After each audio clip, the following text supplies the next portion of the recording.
Hello කොහොමද ඉතින් ඔයාලට ඔන්න ඉතින් දාන જાති අමතක වුණාම මගේම වීඩියෝ එකක් බල මං අද හදනවා රැට කන්න හදන්න පුළුවන් ඉක්මනටම හදන්න පුළුවන් කෑමක්. හැබැයි මේ පාර මම පොඩි වෙනසක් කරා එකට ආයෙත්. මුලින්ම ඉතින් බේස් එක හදාගන්නයි තියෙන්නේ. කොටේජ් චීස් කප් දෙකක් දාගෙන ඊට පස්සේ මේකට බිත්තර 4ක් දාගන්න ඕනේ. මම ටිකක් පීසා වැඩිපුර හදනවා බේස් එක.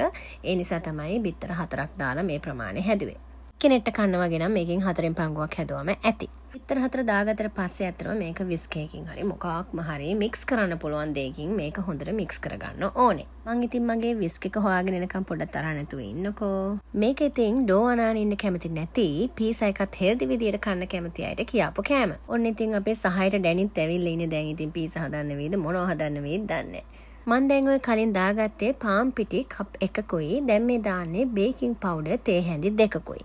ඔය ටිකත් ඔක්කොම දාලා හොඳට මික්ස් කරන්නයි තියෙන්නේ. ඔන්න ඉතින් දැන් කේක් එකක් හදනවා වගේ මේ දෙන්නම මේක මික්ස් කරනවා. එච්චර මික්ස් කරන්න ඕනේ නෑ ඕගොල්ලෝ. මේගොල්ලන්ට වැඩ නැති හින්දා මේගොල්ලෝ ඉතින් මේක මික්ස් කරනවා දාගෙන. ඔන්න ඉතින් දැන් ඔය ටික හොඳට මික්ස් වුණාට පස්සේ අපේ බේස් එක රෙඩි. දැන් ඉතින් මේක oven එකට දාගන්නයි තියෙන්නේ. ඔයගොල්ලෝ කැමති size එකට රවුම් හරි කොටු හරි කැමති shapes වලට මේක හදා ගන්නත් පුළුවන්. මම බේකින් පේපර් එකක් දාගෙන tray එකකට මම tray දෙකකට අතරම හැදුවා.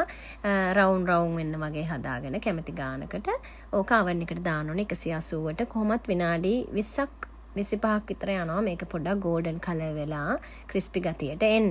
ඔය අතර ඉතින් අපේ වැඩ බලන රස පරීක්ෂක එනවා මම පීසා එක උඩට දාන්නේ මොනවද කියලා බලන්න.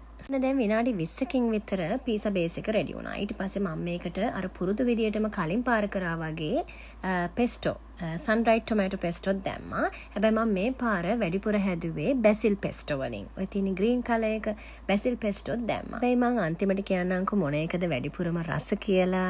ඊට පස්සේ ඉතින් අපේ ගෙදර කට්ටිය පීසා එකත් half ඉල්ලුවා. half pink salmon half chicken ඒ විදියට. ඊට පස්සේ ඉතින් කඩේ වගේ මම half හැදුවා.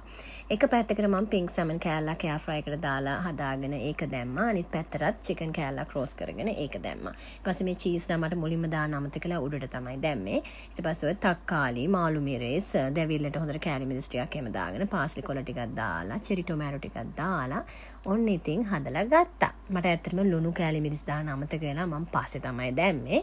ඔයගොල්ලන් ඉතින් මේවා කැමති නැත්තම් මේ පෙස්ටෝ දාලා පීසා සෝස් එකක් දාලා හදා ගන්නත් පුළුවන්. හැබැයි මම මේකේ රෙඩ් ඒ කියන්නේ sun-dried tomato pesto එකට තමයි වැඩිපුරම ආස.